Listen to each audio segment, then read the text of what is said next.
मुझे बचपन से कुकिंग का बहुत ज़्यादा शौक है क्योंकि मैं बीकानेर से हूँ और बीकानेर का नाम जो है पूरे विश्व में अपने खाने की वजह से फेमस है। लेकिन मैंने भी एक नई डिश ट्राई की जो राजस्थान में बहुत कम खाई जाती है, जिसका नाम है बिरयानी। मैंने बिरयानी को राजस्थानी टच देने का कोशिश किया लेकिन वो फेल हो गई। सबने कहा कि वेज बिरयानी होती ही नहीं। उनकी बात भी सही थी। पुलाव नहीं लगा था, नमकीन खिचड़ी लग रही थी और मुझे लग रही थी वेज बिरयानी।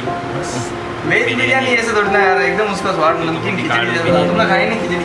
अरे मैंने बहुत खा रखी ना, गरीबी देखी ना मैंने, तब मैं बता उसका स्वाद नमकीन खिचड़ी जैसा। लेकिन मैंने भी उसी समय चैलेंज लिया कि मैं पहले समझूंगा फिर बिरयानी बनाऊंगा और अपने 100 दोस्तों को और परिवार को टेस्ट कराऊंगा। अगर इस बार भी फेल हुआ तो मैं कुकिंग छोड़ दूंगा। इसके लिए सबसे पहले बिरयानी के इतिहास को मैंने पढ़ा। बिरयानी के इतिहास की 2 कहानियां मिलती है, एक शाहजहां से जुड़ी है तो दूसरी उससे भी पुरानी 5000 साल पुरानी है, जो भारत के ग्रंथ में पाक दर्पण में दिखाई देती है। लेकिन वो दोनों ही रेसिपी नॉनवेज थी। लेकिन उससे मैं बहुत कुछ समझ पाया कि बिरयानी थी क्या। बिरयानी को हम उस समय की मैगी बोल सकते। जब हम कहीं बाहर जाते थे और जल्दी ही कुछ खाना बनाना होता था, चावल के साथ में बहुत सारे मसाले और चीजें मिलाकर उसको चढ़ा दिया जाता था। वो 2-3 घंटे के अंदर तैयार हो जाते थे और बहुत ही स्वादिष्ट बनता था। इसीलिए बिरयानी जो है वो सबकी फेवरेट हो गई थी। लेकिन इसके टेस्ट का सबसे बड़ा जो कारण था वो था इसके मसाले और उस समय की ट्रेडिशनल चीजें। उससे मुझे समझना था, तभी मैं वेज बिरयानी का एक ट्रायल ले पाता। तो उसमें समझ में आया कि बिरयानी में लगभग सारे जो मसाले थे वो खड़े मसाले यूज होते हैं और उन मसालों को इतनी देर तक पकाया जाता है कि उसका जो फ्लेवर है वो चावलों के अंदर बहुत ही अच्छी तरीके से मेल्ट हो जाता है और उसका स्वाद जो है वो बिरयानी को बिरयानी बनाता है। लेकिन वेज में इतनी देर पकाना एक समस्या खड़ी कर सकता है, क्योंकि 2 से 3 घंटे अगर किसी सब्जियों को चावल के साथ पकाया जाए तो सब्जियों का सूप बन जाएगा। तो इस समस्या का समाधान मुझे मिला सोया चाप, और इसमें सारे जो मसाले हैं वो खड़े मसाले यूज हुए हैं, चाहे वो मिर्च हो या धनिया। इसमें दूसरी चीज जो थी वो थी मिर्ची। मिर्च पाउडर जो आज हम यूज लेते हैं उसे अगर थोड़ा सा ज्यादा डाल दिया जाए तो हमारे पेट में जलन होने लगे। मारवाड़ में जितनी भी सब्जियां हैं उनकी जो ग्रेवी है वो मिर्च से ही तैयार होती थी, क्योंकि यहाँ टमाटर नहीं थे तो मिर्ची का ही बेस होता था यहाँ की सब्जियों में। लेकिन वो आज की मिर्ची से बहुत ज्यादा अलग, क्योंकि मारवाड़ में लगभग मथानिया मिर्च यूज होती थी। तो हमने भी जुगाड़ करके कहीं से मथानिया मिर्च की व्यवस्था कर ली थी। उस मथानिया मिर्च का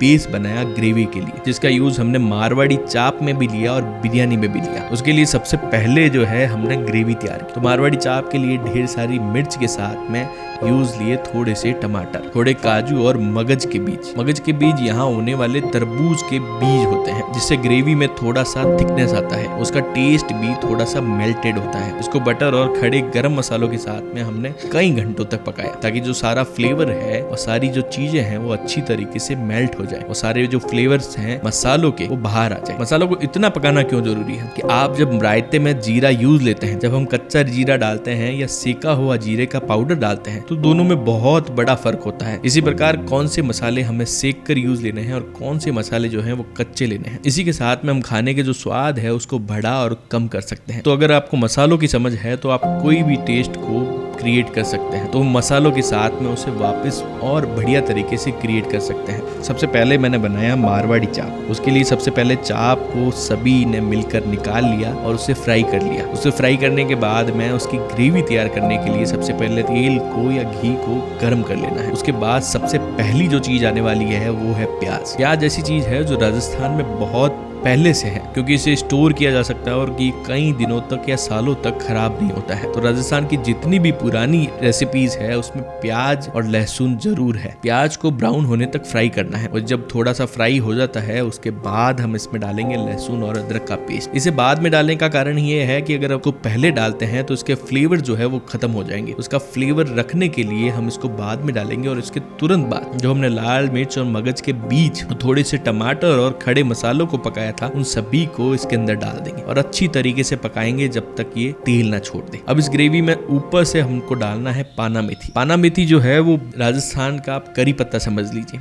क्योंकि राजस्थान में हर रेसिपी में धनिया या करी पत्ता यूज नहीं होता है, क्योंकि राजस्थान में लगभग सारी सब्जियों में पाना मेथी का यूज होता है, वो चाहे कड़ी हो या कोई भी सब्जी हो। तो हमारी जो मारवाड़ी चाप है वो लगभग तैयार है। अब हम बिरयानी की तैयारी करते हैं। सबसे पहले एक बड़ा सा बर्तन लेना है और उसके अंदर पानी को उबालना है। पानी के उबलने के बाद में उसमें डालने हैं चावल और चावलों के साथ में रहेंगे खड़े मसाले और नमक और थोड़ी देर उन चावलों को पकाना है जब तक कि वो 70% तक ना पक जाए। 70% पकने के बाद में उन चावलों को निकाल लेना है। निकालने के बाद वापस बड़ा एक बर्तन लेना है, उसके अंदर लेयरिंग करनी है उस ग्रेवी की और चाप की। उस लेयरिंग के साथ में उसमें थोड़ा सा मिलाना है दही और हरी मिर्च, थोड़ा सा कैरी का अचार। देखिए अचार जो है वो आपको सिर्फ मारवाड़ी या राजस्थानी अचार ही लेना है जिसमें सिरके का यूज नहीं होता है। चावलों की लेयरिंग के ऊपर हमें डालना है बरिस्ता, थोड़ा सा धनिया पत्ता। करीब 1 घंटे के लिए इसको दम के लिए छोड़ देना है और उसके बाद तैयार है हमारी बिरयानी। लेकिन ये दोनों जब तैयार हुए तो इतनी ज्यादा लेट हो गई थी जितना मैंने सोचा भी नहीं था। सबके फोन आने लगे थे और सबने खाना भी शुरू कर दिया था। तो मुझे ऐसा लगा था कि मैं कर पाऊंगा या नहीं। ये लगभग तैयार था लेकिन डर भी था कि ये सही होगा या नहीं, क्योंकि टेस्टिंग का भी टाइम मेरे पास नहीं था। सब जने बहुत ज्यादा वेट कर रहे थे और सभी बहुत ज्यादा भूखे भी हो गए थे। तो जल्दी से सारे पैकेट्स को पैक करके हमने भेजना शुरू किया। उसके बाद लगभग रात को 12 बजे जाकर मैं फ्री हुआ और जब रात को मैंने सोने गया तो पूरा व्हाट्सएप जो है वो मैसेजेस से भरा था, जिसमें पता चला कि आज की जो बिरयानी है वो थी कैसी। आज रवि भाई के यहाँ से देखो वेज बिरयानी आई है और मारवाड़ी चाप, जो कि दिखने में बहुत ही लाजवाब है। मैं खा के आपको बता रहा हूँ। वेज बिरयानी बहुत ही अलग फ्लेवर है और खिले खिले चावल आप देखो, जैसे देख रहे हो चावल एकदम खिले खिले। मैं दिखाऊं,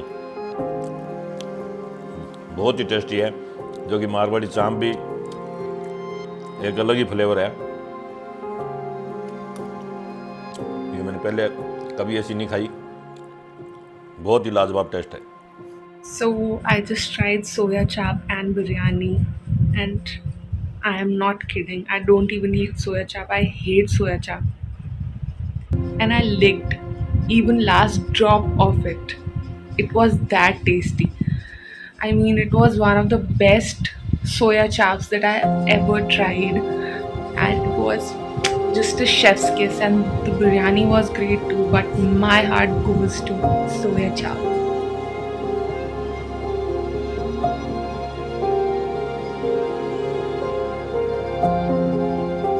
आज तो हमारा डिनर बड़ा एक्सपेंसिव था, क्योंकि हमें आज खाना भेजा था रवि ने। उनके हाथ की सब्जी मलाई चाप बहुत ही बढ़िया। जब रवि भैया ने कहा था कि हम वेज बिरयानी बनाने वाले हैं तो मैं एकदम ऐसे शौक में हो गया था, क्योंकि बिरयानी तो हमने चिकन की खाई है, मटन की खाई है, वेज बिरयानी क्या होती है। तो लेकिन रवि भैया ने कहा कि एक बार ट्राई करके देखना, तू बताना कैसी है वो। तो हम सुबह से लगे हुए थे, भाई ये लाना है ले जाना है। फिर 5 बजे हमने स्टार्ट किया बनाना। जब वो 10:30-11 बजे तैयार हुई, हमने उसको खा के देखा तो मतलब लाजवाब। जो हमने चिकन खा रखी थी, जो मटन खा रखी थी, उनसे भी बढ़िया हमें टेस्ट आया उसका, और बहुत ही लाजवाब बिरयानी बनाई थी। लेकिन मेहनत लगी हुई थी तो और ज़्यादा टेस्ट लगी, मज़ा आ गया था बिरयानी में।